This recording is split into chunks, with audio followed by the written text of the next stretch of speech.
तो आज मैं जीमेन 2025 में मैथ्स के मैट्रिक्स टॉपिक से आए हुए एक ट्रिकी क्वेश्चन को डिस्कस कर रहा हूं। क्वेश्चन मैंने अपलोड कर दिया है, तुम क्वेश्चन देखो और इसे खुद सॉल्व करने की कोशिश करो।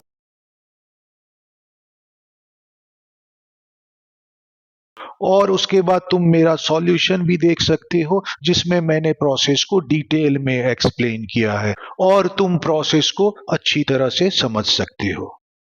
तो क्वेश्चन में दे रखा है कि हमारे पास 4 नंबर हैं 2, 3, 6, 9। इन्हीं नंबरों का यूज करते हुए हमें मैट्रिक्स बनाना है इस तरह के कि वो सिंगुलर मैट्रिक्स हो। तो तुमसे क्वेश्चन में पूछा है कि ऐसे कितने सिंगुलर मैट्रिक्स पॉसिबल होंगे जो इन्हीं नंबरों से बने हुए हों। नंबर्स रिपीट हो सकते हैं लेकिन बस इन्हीं नंबरों का यूज करना है। तो इसको देखो कैसे सॉल्व करेंगे। तो इसको सॉल्व करने के लिए पहले तो तुम्हें सिंगुलर मैट्रिक्स की डेफिनेशन पता होनी चाहिए। तो बताओ सिंगुलर मैट्रिक्स कैसा मैट्रिक्स है, किस मैट्रिक्स को हम सिंगुलर मैट्रिक्स कहते हैं। क्योंकि पहले डेफिनेशन पता होगी तब तो तुम क्वेश्चन में आगे बढ़ोगे ना। डेफिनेशन ही नहीं पता है तो फिर तो सॉल्व होने का कोई चांस ही नहीं है। तो इसलिए पहले तो डेफिनेशन देखते हैं कि क्या होता है। तो सिंगुलर मैट्रिक्स का जल्दी से बताओ डेफिनेशन क्या होता है। ये तो बहुत ही कॉमन डेफिनेशन है जो तुम्हें पता होना चाहिए। सिंगुलर मैट्रिक्स एक ऐसा मैट्रिक्स होता है जिसका डिटर्मिनेंट 0 होता है। तो हमें ऐसा मैट्रिक्स इन नंबर से बनाना है कि जिसका डिटर्मिनेंट 0 आए। और ऐसे कितने मैट्रिक्स पॉसिबल होंगे यही क्वेश्चन में पूछा है। और हाँ, मैट्रिक्स जो है 2x2 ऑर्डर का है, मतलब उसमें 2 रो और 2 कॉलम होंगे। तो हमें ऐसा मैट्रिक्स बनाना है। तो देखो 2 इंटू 2 ऑर्डर के मैट्रिक्स का डिटर्मिनेंट मैंने यहाँ पे लिख दिया है और 4 एलिमेंट भी उसके लिख दिए हैं। अब इसका जो है डिटर्मिनेंट 0 होना चाहिए। तो डिटर्मिनेंट हम कैसे निकालते हैं। तो डिटर्मिनेंट होता है लीडिंग डायगोनल का मल्टीप्लिकेशन माइनस सेकेंड डायगोनल का मल्टीप्लिकेशन। तो इसका जो डिटर्मिनेंट होगा वो ये दोनों एलिमेंट का मल्टीप्लिकेशन माइनस ये दोनों एलिमेंट का मल्टीप्लिकेशन होगा। तो यही ध्यान में रखते हुए हमें आगे सॉल्व करना है। अब इसके बाद तुम्हारे माइंड के एनालिटिकल स्किल की परीक्षा है। तो देखो तुम इसको कैसे एनालिसिस करते हो, इन नंबरों को कैसे अरेंज करते हो कि डिटर्मिनेंट 0 आए। तो देखो मैं इसका एनालिसिस करके बता रहा हूं। तो एक केस पहला है कि जब डिटर्मिनेंट 0 हो सकता है कि चारों एलिमेंट सेम हो। जब सारे एलिमेंट सेम होंगे तो इसका प्रोडक्ट और इसका जो प्रोडक्ट है वो सेम ही आएगा और उस केस में डिटर्मिनेंट ऑटोमेटिक 0 होंगे। तो पहला केस हुआ जब डिटर्मिनेंट के सारे एलिमेंट सेम होंगे तो जो डिटर्मिनेंट की वैल्यू है वो 0 आएगी। तो क्योंकि हमें 4 नंबर दे रखे हैं तो ऐसे 4 डिफरेंट मैट्रिक्स पॉसिबल होंगे जिनका डिटर्मिनेंट 0 आएगा। सारे एलिमेंट 2 हो या सारे एलिमेंट 3 हो या सारे एलिमेंट 6 हो या सारे एलिमेंट 9 हो। तो इस तरह से 4 डिफरेंट मैट्रिक्स हमें मिल गए। अब सेकंड केस देखो, अगर इस डायगोनल के एलिमेंट सेम नहीं है लेकिन इस डायगोनल में जो भी एलिमेंट है वही एलिमेंट अगर इस डायगोनल में भी होंगे तो इन एलिमेंट्स का प्रोडक्ट और इन एलिमेंट्स का प्रोडक्ट सेम होगा तो डिटर्मिनेंट का आंसर 0 आ जाएगा।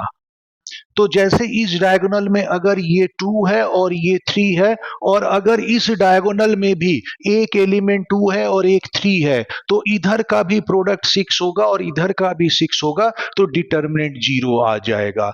तो इसमें नंबर ऑफ डिफरेंट मैट्रिक्स कैसे बनेंगे। तो इस डायगोनल में जो 2 डिफरेंट एलिमेंट है वो कितने तरह से आ सकते हैं। तो 4 एलिमेंट है, 4 में से कोई भी 2 एलिमेंट हम कितने तरह से सेलेक्ट कर सकते हैं। तो 4 में से 2 एलिमेंट 4C2 तरह से सेलेक्ट हो सकते हैं। इसके अलावा वो अपनी पोजीशन इंटरचेंज भी कर सकते हैं, यहां 2 है यहां 3 है, या फिर यहां 3 और यहां 2 कर सकते हैं। तो जब एलिमेंट इंटरचेंज होंगे तो एक नया मैट्रिक्स बनेगा, तो पोजीशन के चेंज को भी यहां कंसीडर करना पड़ेगा। तो जो 2 एलिमेंट है उनके पोजीशन में 2 फैक्टोरियल तरीके से चेंज हो सकते हैं। तो इस तरह से इन 2 जगह पर इनमें से 2 एलिमेंट इतने तरह से पोजीशन ले सकते हैं।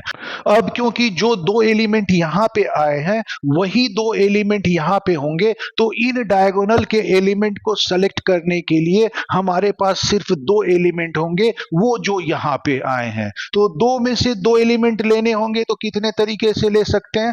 2C2 तरीके से। मतलब सीधी सी बात है, इसको सेलेक्ट करने का तो एक ही केस बनेगा कि वही 2 एलिमेंट जो यहां पे आए हुए हैं, लेकिन उनको भी पोजीशन इंटरचेंज कर सकते हैं क्योंकि उस केस में भी प्रोडक्ट सेम रहेगा, लेकिन पोजीशन इंटरचेंज करने पे मैट्रिक्स डिफरेंट हो जाएगा। तो जो 2 एलिमेंट हमने लिए हैं उसको हम 2 फैक्टोरियल वे से पोजीशन चेंज कर सकते हैं, तो इंटू 2 फैक्टोरियल होगा। मतलब सपोज यहां पे 2 3 था तो यहां पे भी 2 3 होगा, लेकिन यहां पे हम 3 2 भी रख सकते हैं, तब भी प्रोडक्ट सेम होगा, लेकिन मैट्रिक्स अलग हो जाएगा जैसी हम पोजीशन चेंज करेंगे। तो इसलिए उसके लिए 2 फैक्टोरियल आएगा।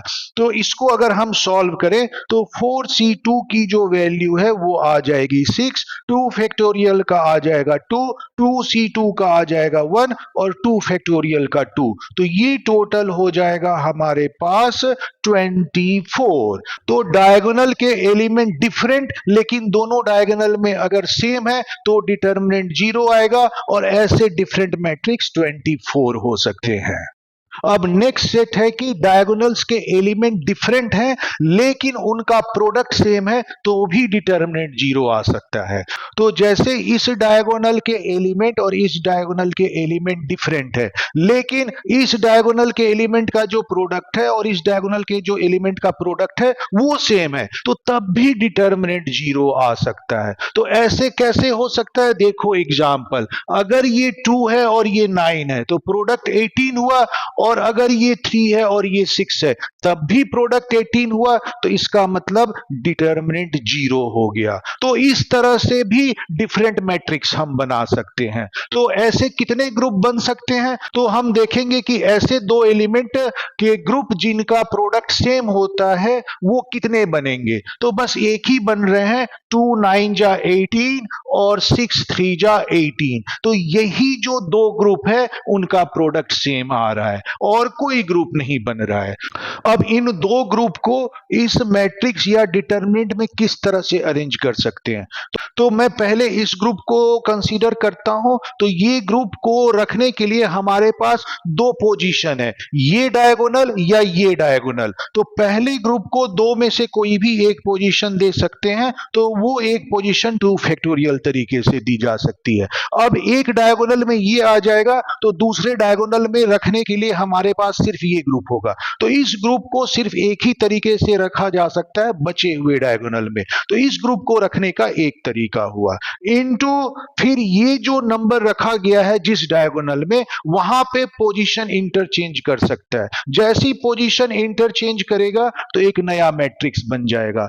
तो 2 एलिमेंट 2 जगह पे कितने तरीके से अरेंज हो सकते हैं? तो वो 2 फैक्टोरियल तरीके से अरेंज हो सकते हैं। यहां 2 यहां 9 या यहां 9 यहां 2, इनटू इसी तरह से दूसरे डायगोनल पे 6 3 होगा, और ये 6 3 का पोजीशन कितने तरह से अरेंज कर सकते हैं? तो अरेंज करने के लिए सिर्फ 2 ही जगह है, तो 2 जगह पे जो 2 नंबर है वो 2 फैक्टोरियल तरीके से अरेंज किया जा सकता है। तो ये हो जाएगा हमारा 2 इंटू 2 इंटू 2 इक्वल टू 8।